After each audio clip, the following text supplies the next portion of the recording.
La antigua Persia.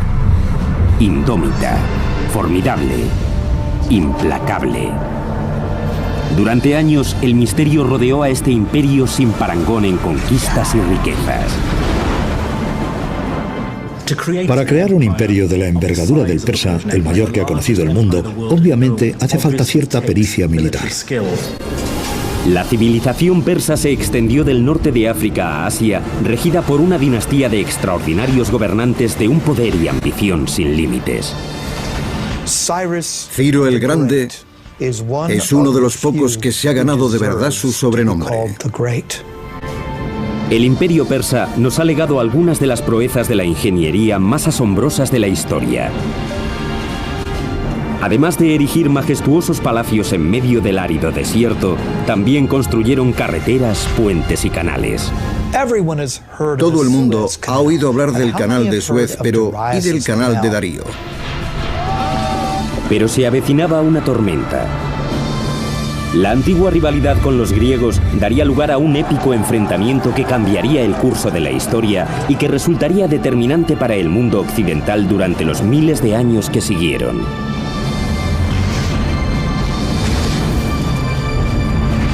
La construcción de un imperio, los persas.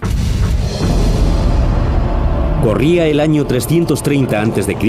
cuando un joven rey macedonio venció a los persas y condujo a su ejército invasor hasta Persépolis, la espectacular capital del imperio. Aquel rey no era otro que Alejandro Magno, un ferviente admirador de los grandes gobernantes persas. A la caída de la tarde, la celebración de la victoria griega degeneró en una algarada de borrachos. Con el alba, Persépolis, la joya del imperio persa, veía cómo los palacios que le habían dado fama en todo el mundo conocido ardían hasta los cimientos. 2500 años después de aquello, estas inmensas torres se yerguen como testamento de las imponentes alturas que llegó a alcanzar este imperio, ahora olvidado. Para mí, Persia es sinónimo de lujo, delicados tapices y bellas alfombras. Bueno, y de Otis, mi gato persa. Pero también pienso en el legendario rey Ciro el Grande, cuya extremada tolerancia religiosa y cultural le llevó a liberar a los judíos de Babilonia para que volvieran a Israel. Hola, soy Peter Weller, bienvenidos al Imperio Persa. Alrededor de 4000 años antes de Cristo, dos tribus nómadas se empezaron a asentar en una fértil pero abrasadora meseta iraní. Al norte estaban los medos y al sur los persas. Debido al carácter nómada de estas tribus, se interesaron más por la supervivencia que por la conquista. Al abandonar sus costumbres trashumantes, tuvieron que aprender a cultivar esta rica meseta de Irán, pero para ello necesitaban una fuente de agua. Los primeros persas podrían haber sido pasto de la historia de no haber descubierto una fuente de agua, y algo igual de importante, un medio para canalizarla hasta sus cultivos y asentamientos. Lo asombroso de este logro de la ingeniería es que no encontraron ese agua ni en ríos, ni en lagos, ni en el océano, sino en el sitio más improbable, en las rocas. Persia se levantó de la nada. Era un terreno muy escarpado y hostil que exigía inventiva y determinación. Hace 3000 años, los antiguos persas nómadas deambulaban por las adustas planicies iraníes. Para buscar agua había que cubrir largas distancias. Fueron los magi, los hechiceros de las tribus, mitad ingenieros, mitad geólogos, quienes idearon la manera de llevar el agua a los pueblos. Sin más utensilios que unos cinceles, estos hechiceros pusieron los pilares del imperio persa.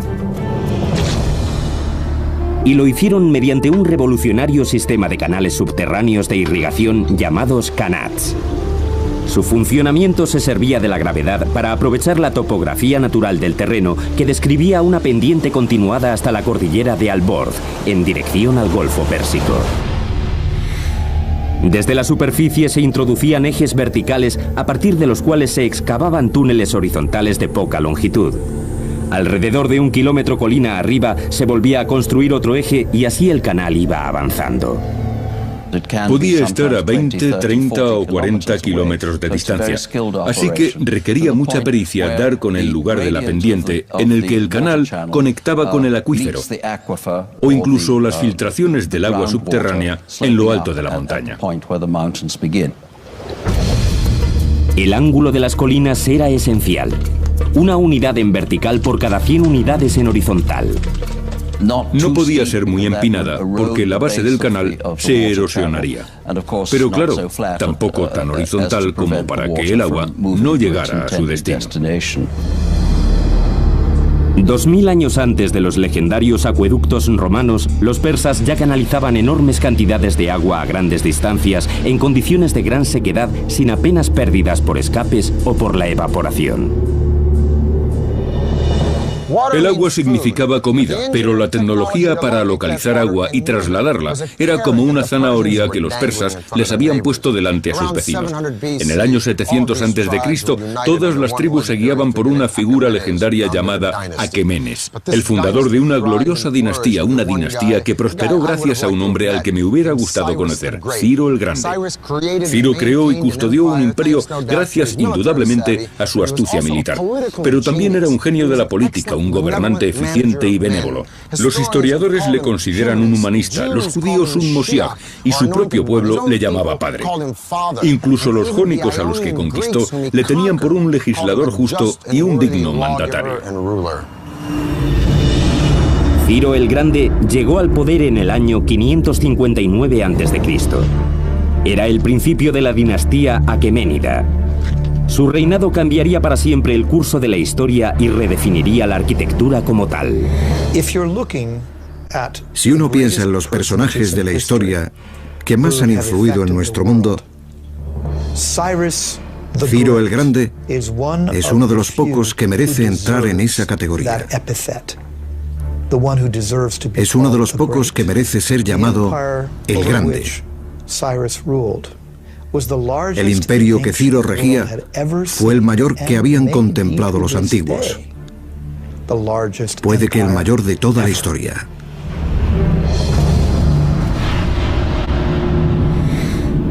En el año 554 a.C., Ciro había aplastado a todos sus opositores y su liderazgo en Persia no tenía disputa.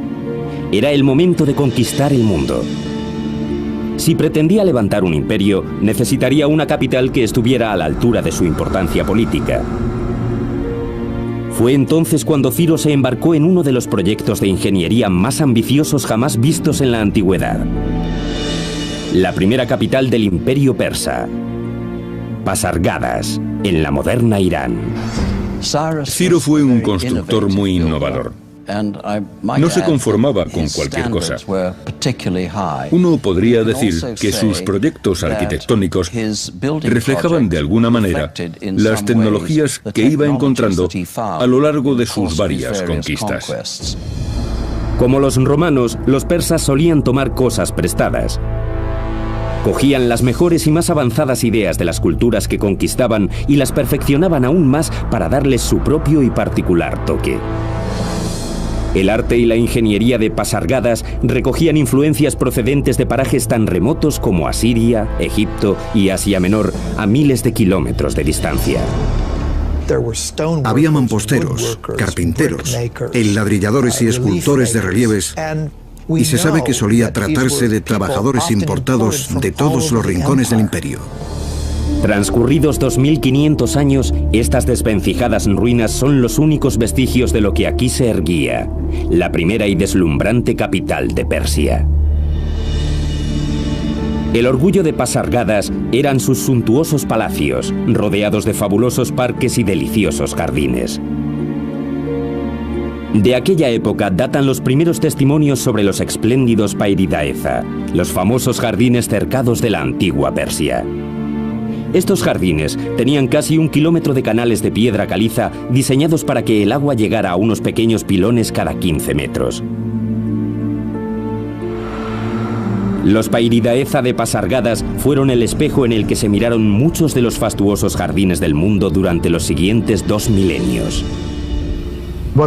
Lo que más distinguió a los Pairidaeza fue la aplicación de los diseños geométricos. Tenemos diseños cuadrados y rectangulares, diseños florales con cipreses, césped, rosas, azucenas y todo tipo de plantas. Y ese es el concepto de los parques modernos que conocemos hoy en día. A medida que se construía Pasargadas, Ciro doblegaba a los reinos enemigos uno tras otro. Pero su gobierno no se basaba en esclavizar a sus nuevos súbditos, algo totalmente revolucionario en el mundo antiguo. Supo reconocer la importancia de cada religión y de cada creencia y permitió su supervivencia. En el 539 Ciro conquistó Babilonia, pero no se presentó como un conquistador, sino como un liberador que venía a rescatar al pueblo de su despótico líder. E hizo algo sin precedentes. Liberó a los judíos que habían estado en cautividad en Babilonia desde que Nabucodonosor hubiera destruido Jerusalén y sus templos. Ciro los liberó. Desde la perspectiva que nos da la historia, podríamos decir que lo que Ciro buscaba era una nación escudo entre el hostil Egipto y su propio imperio. Pero, ¿y qué? Lo que importa es que nadie había hecho algo así. Y casi nadie lo ha hecho después. De modo que él es el único gentil de la Biblia al que se menciona como Moshiach o Mesías. Como me dijo una vez un distinguido catedrático de Oxford, Ciro siempre ha tenido buena prensa. Y sí que es cierto. Pero antes de que pudiera emprender la campaña que haría de Persia la única superpotencia de la antigüedad, Ciro el Grande murió en combate en el 530 a.C. No vivió lo suficiente como para demostrar lo que pudo haber hecho fuera del campo de batalla. En ese aspecto, puede recordar a Julio César, otro conquistador que no pudo aunar todo su imperio porque murió asesinado antes de tiempo. A la muerte de Ciro, el imperio persa tenía 3 capitales: Babilonia, Susa y Ecbatana. Pero él prefirió ser enterrado en la ciudad que creó, Pasargadas, en una tumba que reflejaba al hombre que la construyó.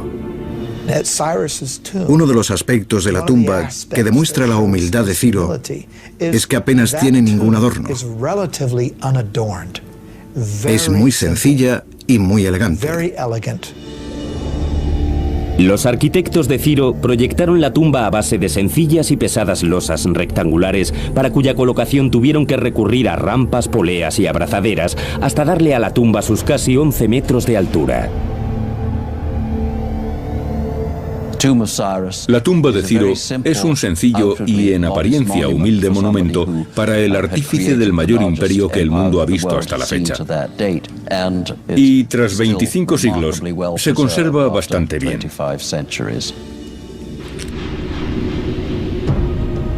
Durante 30 años, ninguna potencia sobre la faz de la tierra le pudo hacer frente a Ciro el Grande.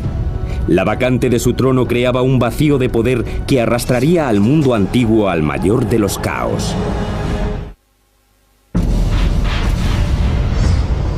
En el año 530 a.C. moría Ciro el Grande, el arquitecto del mayor imperio que el mundo había conocido. El futuro de Persia pendía de un hilo.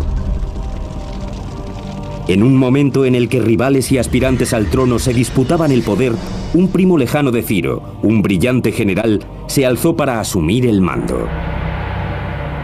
Cuando el ambiente se despejó, el imperio persa quedó firmemente sometido a su liderazgo. Este general, conocido como Darío, se convertiría en el que posiblemente haya sido el más legendario rey persa y uno de los mayores constructores de todos los tiempos. Darío no perdió el tiempo. Comenzó la reconstrucción de Susa, la antigua capital, con colosales palacios ornamentados con mampostería acristalada. La majestuosidad de Susa aún se puede apreciar en la misma Biblia. Cuando los griegos se referían a los palacios persas, solían mencionar a Susa. Cuando en el Antiguo Testamento el libro de Esther alude a los palacios persas, está hablando de Susa. Pero el nuevo rey de Persia quería que la deslumbrante capital fuera toda suya.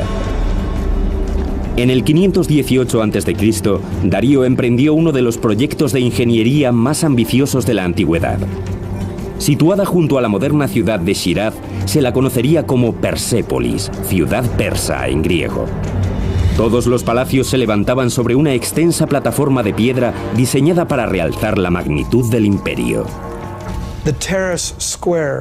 Se excavó un bancal rectangular inmenso de más de 125.000 metros cuadrados.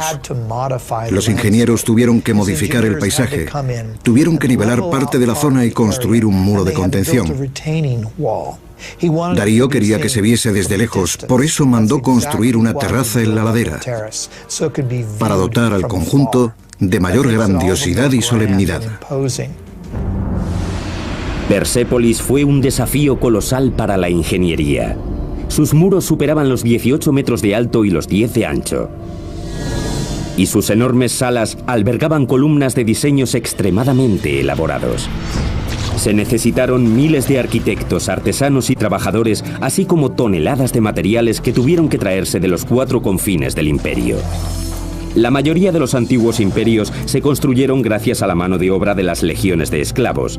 Pero Darío, al igual que Ciro, prefería remunerar el esfuerzo de construir los palacios y monumentos persas. Todos recibían su paga correspondiente, cada trabajador y cada trabajadora, porque también se contrató a mujeres, y se les pagaba en función de la calidad de su trabajo. No se escatimó en gastos. Persépolis sería el monumento insignia del poder y la gloria del imperio persa. En primer lugar, es importante recordar los orígenes nómadas de los persas. Vivían en tiendas de campaña que recogían, trasladaban y volvían a plantar en otro asentamiento. Lo que vemos en Persépolis es una réplica de esas tiendas de campaña. La Apadana no es más que una enorme tienda esculpida en piedra. El suntuoso palacio de recepciones de Darío recibió el nombre de Apadana. Todos esos monumentales pilares de piedra están inspirados en los puntales de madera que sostenían las cubiertas de tela, solo que ahora en lugar de tela había una hermosa madera de cedro. Los orígenes nómadas de los persas influyeron en parte de su arquitectura, pero solo en parte. Los palacios de la ciudad estaban adornados con apliques de oro y plata, lujosos tapices y coloridos adoquines. Las paredes estaban tachonadas con hermosos relieves que describían las visitas de los dignatarios de las tierras conquistadas por los persas.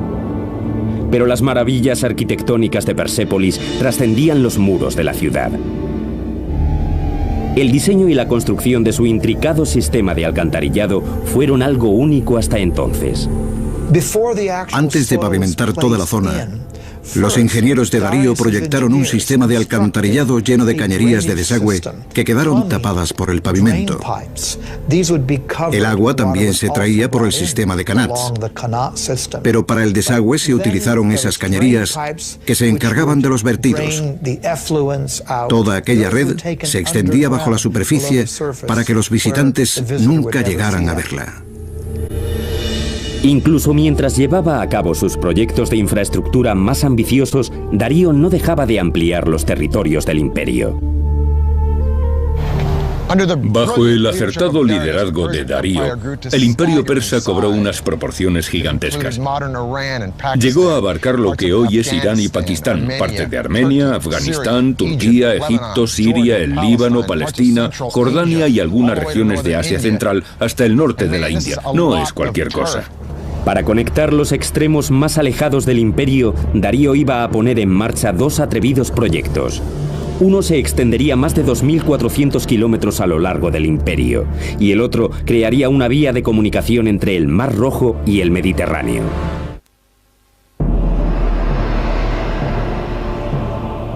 Bajo el gobierno de Darío el Grande, el imperio persa creció hasta límites inimaginables. Ahora buscaba consolidar sus territorios y conectar los extremos de su colosal reino. En el año 515 a.C., Darío ordenó a sus ingenieros construir una gigantesca carretera de piedra que surcara todo el imperio, desde África a la India. Esta vía, que se extendería a lo largo de más de 2.400 kilómetros, recibió el nombre de Camino Real. Supuso todo un logro de la ingeniería porque tenía que atravesar montañas, bosques y desiertos. Lo que se hizo fue apelmazar y endurecer la tierra. No tenían asfalto, pero sí que sabían laminar la gravilla y los pequeños guijarros. Las carreteras de piedra son esenciales en los terrenos en los que el nivel freático puede ser alto. Para que el barro no impida el avance a pie o a caballo, hay que elevar el nivel del suelo. Eso significa extender primero algún tipo de superficie que o bien absorba las aguas subterráneas o impida que esas aguas desplacen la carretera. El Camino Real estaba jalonado por 111 posadas y estaciones de descanso ubicadas cada 29 kilómetros en las que los viajeros podían comer, dormir y cambiar de montura. Para garantizar la seguridad había vigilantes apostados a lo largo de todo el recorrido. Ahora voy a hablar con mi amigo el doctor Joy Llewellyn-Jones de la Universidad de Edimburgo. Profesor, tengo curiosidad, ¿de verdad era seguro? En lo sustancial, sí. Creo que Darío consiguió algo increíble. Desde donde estamos, desde Turquía, podemos tomar una ruta directa hasta el centro de Irán. ¿Cuánto se tardaba? Pues si iban a caballo, de refugio en refugio, cambiando de montura cada 25 kilómetros, calculo que podrían llegar en cuestión de 6 o 7 días. ¿6 o 7 días? ¿Y llevaban el correo por esta carretera? Por supuesto, y también era una ruta comercial. Ya te puedes imaginar el tremendo adelanto que supuso porque acortaba mucho territorio. No era un simple camino, atravesaba ríos como por ejemplo el Tigris y... En barco. En barco. Hay tramos que serpentean montañas y otros que bordean ríos, terrenos de todo tipo. Aunque no había sistemas de drenaje, no era tan avanzado como las calzadas romanas de épocas posteriores.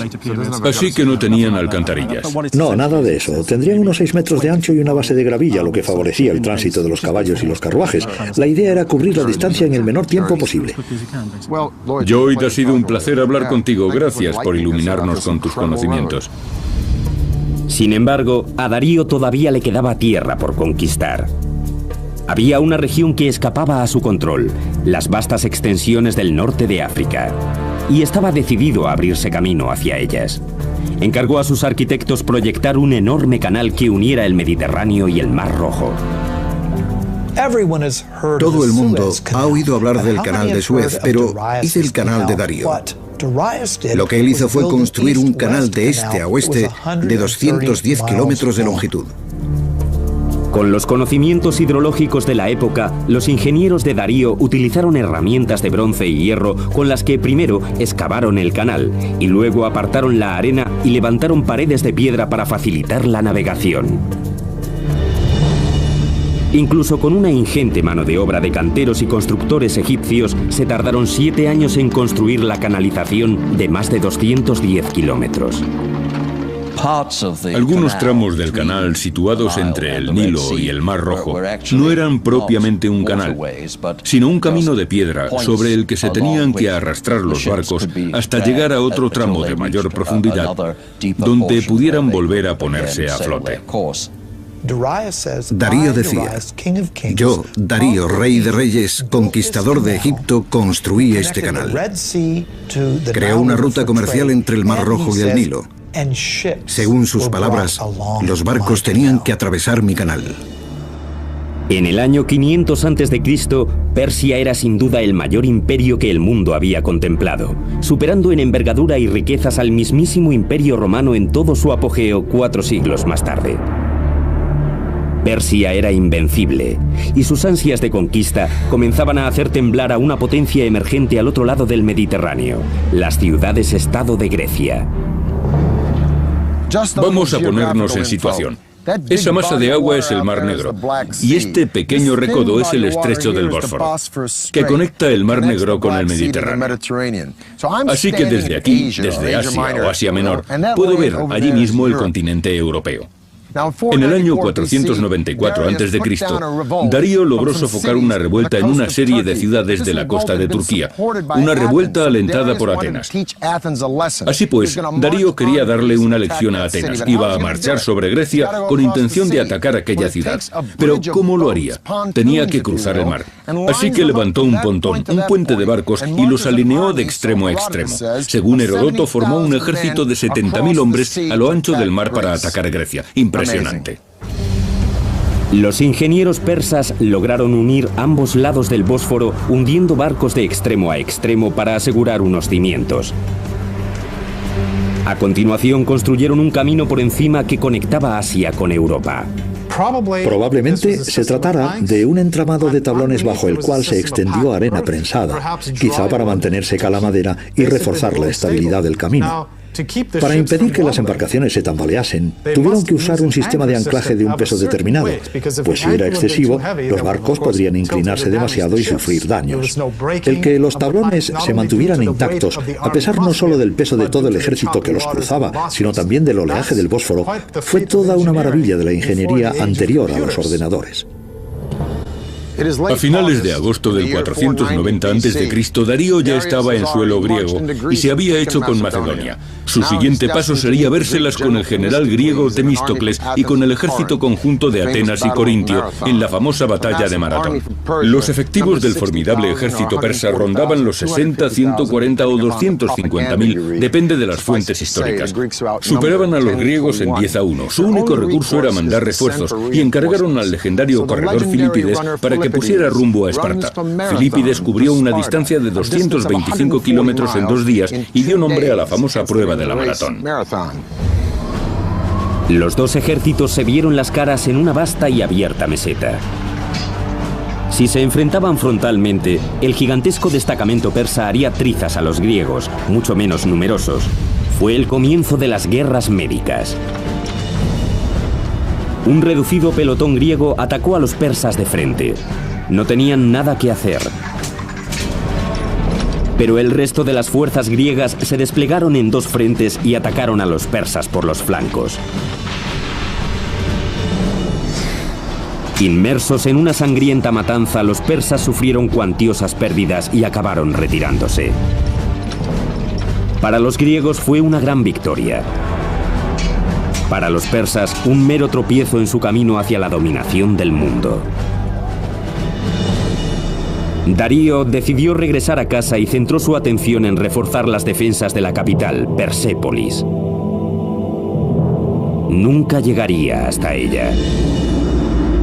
En el año 485 a.C., Darío fallecía cuando se proponía sofocar una rebelión en Egipto. Dejó atrás un imperio que redefinió las nociones mismas del poder y la gloria. Además, impidió que se repitiera el caos que siguió a la muerte de Ciro, nombrando sucesor a su propio hijo, Jerjes. Con precedentes como Ciro el innovador y Darío el expansionista, Jerjes no lo tenía nada fácil. Sin embargo, llevaba toda su vida esperando subir al trono. Entre sus primeras hazañas, sofocó una rebelión en Babilonia y otra en Egipto. Y después fue a por Grecia. Los griegos se le habían atragantado. Algunos historiadores dicen que Jerjes quería lanzar un ataque preventivo. Otros opinan que solo estaba terminando lo que comenzó su padre. Sea como fuere, desde su victoria en Maratón, a los griegos ya no les intimidaban ni les impresionaban los persas. Así que Jerjes se alió con la marina cartaginesa en el extremo del actual Túnez y se propuso batir a los griegos por mar.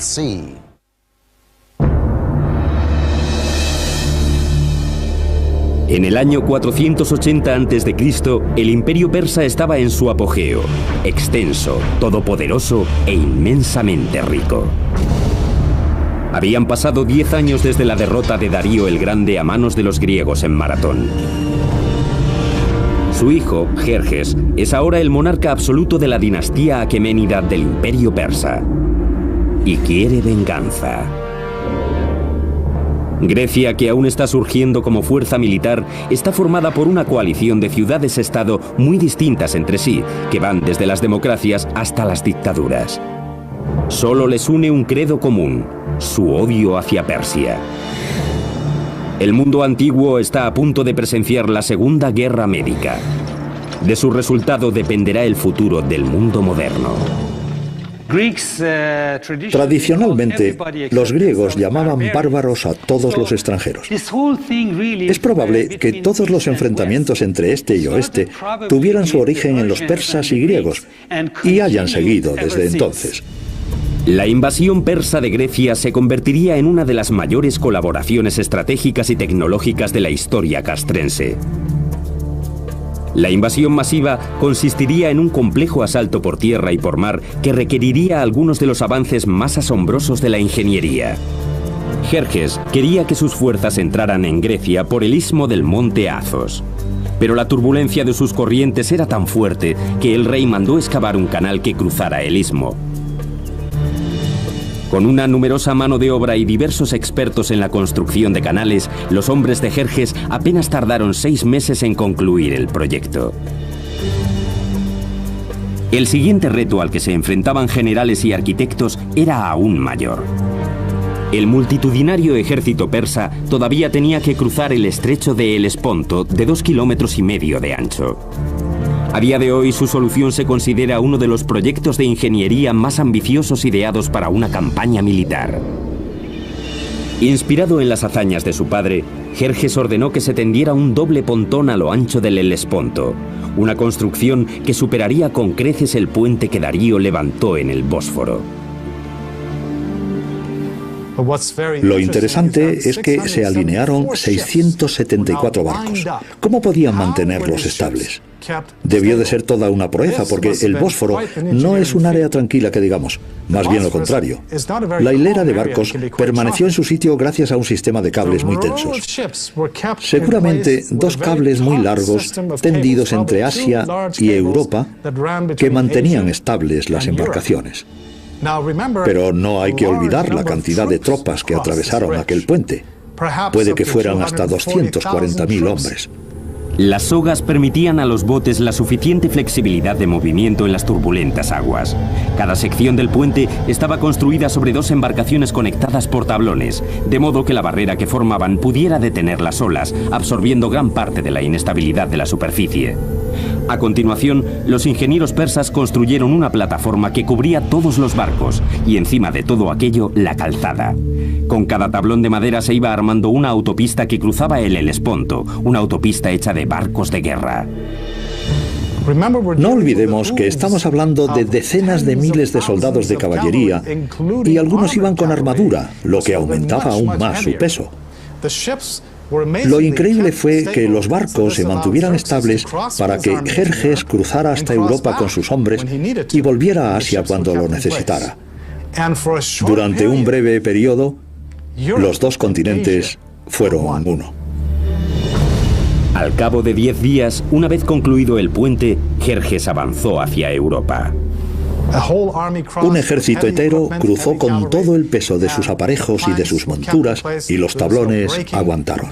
Ni el peso del ejército ni la rudeza de las aguas del Bósforo pudieron quebrar esas tablas. La estrategia de Jerjes era sencilla: apabullar a los griegos por tierra y por mar con su superioridad numérica. Esta vez los ejércitos griegos también tenían al mando al legendario general Temístocles. Sabía que no podría derrotar a Jerjes por tierra, de modo que diseñó un plan para tenderles una trampa a los navíos persas. En agosto del año 480 a.C., los 2 ejércitos se vieron las caras en un punto elegido por los griegos, las Termópilas, un paso montañoso tan estrecho que por él no cabía más que una cuadriga. Durante días, el numerosísimo ejército persa se quedó atascado en el peor lado de aquel paso, tal y como habían planeado los griegos. Entretanto, sin que los persas se percataran, Temístocles abandonó el campo de batalla con la mayoría de su ejército, dejando un señuelo de 6.000 soldados espartanos. Como le había ocurrido a su padre, Jerjes estaba a punto de lanzarse de cabeza a una trampa griega. Cuando por fin lograron atravesar el estrecho paso, los persas se deshicieron con facilidad de los escasos soldados espartanos que Temístocles había dejado como cebo y marcharon hacia Atenas. Pero cuando Jerjes llegó a la ciudad, Atenas estaba desierta. Jerjes sospechaba que le habían engañado. Haría pagar por ello a los atenienses. Durante generaciones, los reyes persas habían hecho gala de una gran tolerancia hacia los pueblos que conquistaban. Esta vez no iba a ser así. En un desacostumbrado arrebato, Jerjes prendió fuego a Atenas. Algo de lo que el rey persa se arrepintió enseguida. A la mañana siguiente ordenó reconstruir la ciudad. Pero ya era tarde, el daño estaba hecho. Este arranque de rabia se volvería contra Persia casi 200 años más tarde, pero la guerra aún no había terminado. Al mismo tiempo, Temístocles estaba urdiendo un plan que llevaría a la descomunal flota persa hacia el angosto golfo de Salamina. Los griegos atacaron por sorpresa. Los buques persas quedaron atrapados en un embotellamiento naval. La estrechez del golfo les impedía cualquier maniobra, mientras los griegos usaban sus pesados trirremes como arietes para hundir a sus enemigos. Fue una victoria decisiva para los griegos. Jerjes regresó a casa derrotado. El rey del imperio persa ya no era invencible. Hubo una nota positiva en la derrota persa en la batalla de Salamina que le salvó del oprobio. Una mujer llamada Artemisa, la única capitana de la flota persa, engañó a los griegos hundiendo uno de los barcos persas y escapando en medio de la confusión. Su capacidad de supervivencia impresionó tanto a Jerjes que al parecer llegó a decir que sus hombres se estaban convirtiendo en mujeres y sus mujeres en hombres.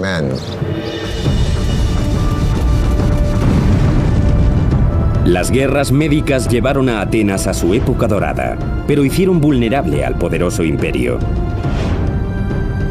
Le correspondería a un joven príncipe que idolatraba a los grandes monarcas persas darle al imperio la estocada final.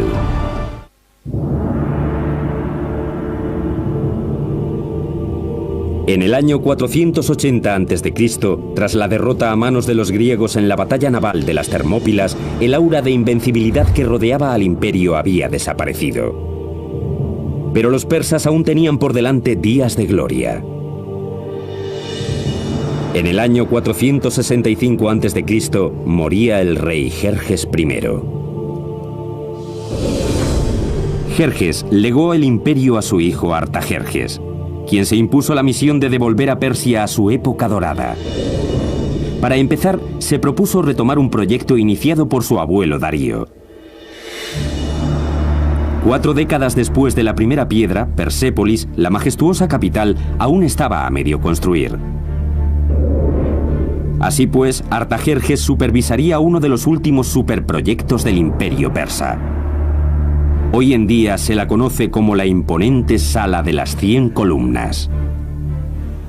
Sabemos que el perímetro de la sala era de 60 por 60 metros, un cuadrado casi perfecto.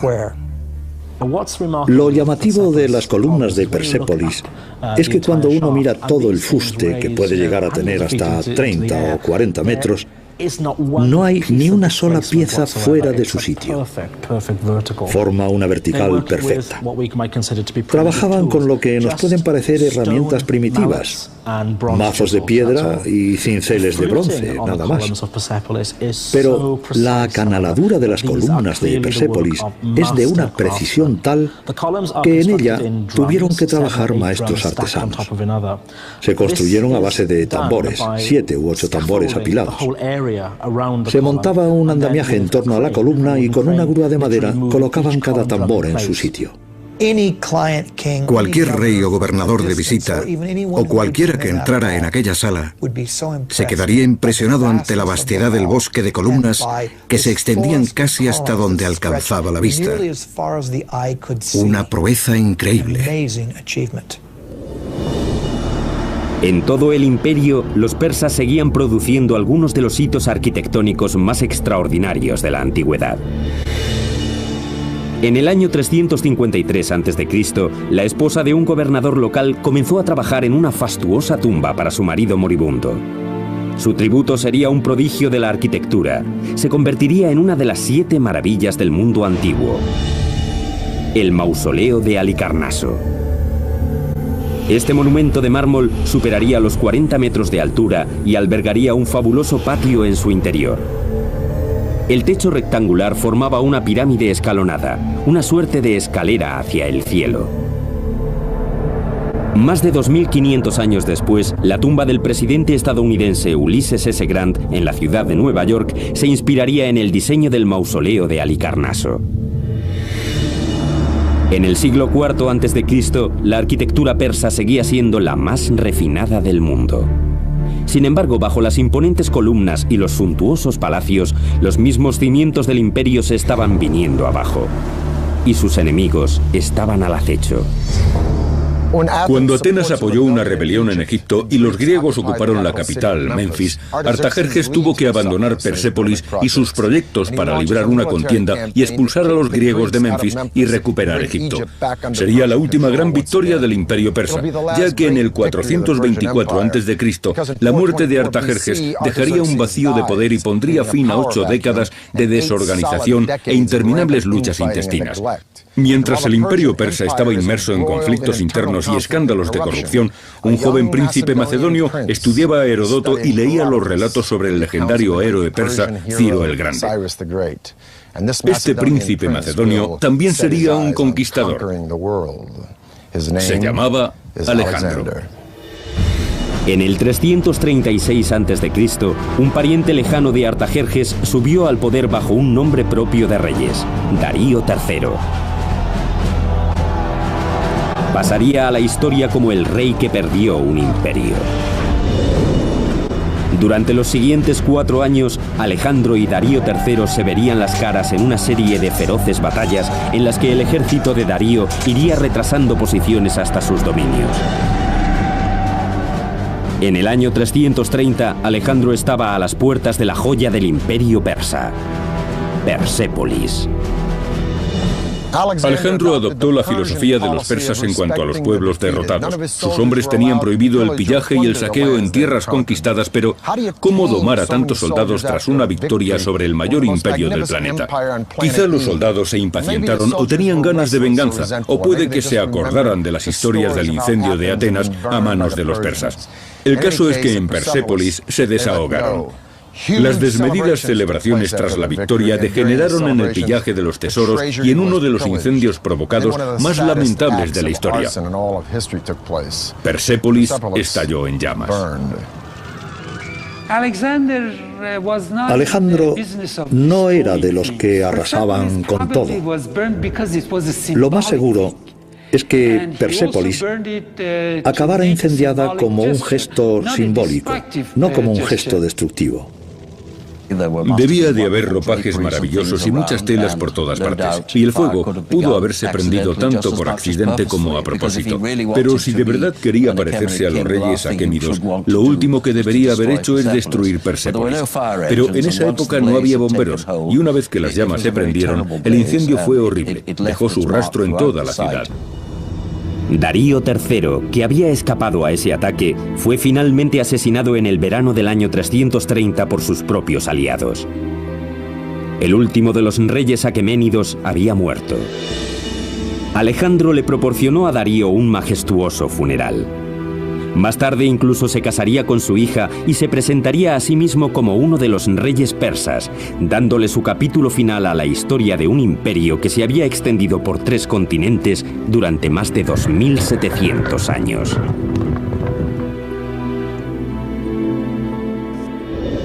Alejandro, el admirador de los reyes persas, dio caza a los asesinos de Darío y los mató él mismo. Estaba convencido de que solo un rey tenía derecho a matar a otro rey, pero ¿hubiera llegado a matar a Darío? Seguramente no, porque Alejandro no había creado un imperio, sino que lo había conquistado. El imperio lo había creado Ciro el Grande. La astucia de Alejandro consistió en hacerse con Persia y emplear un imperio que ya era viejo mucho antes de nacer él. Un imperio cuyo legado cultural, su sofisticación y sus fastos pervivirían mucho después de su muerte. Desde territorio imperial, Peter Weller.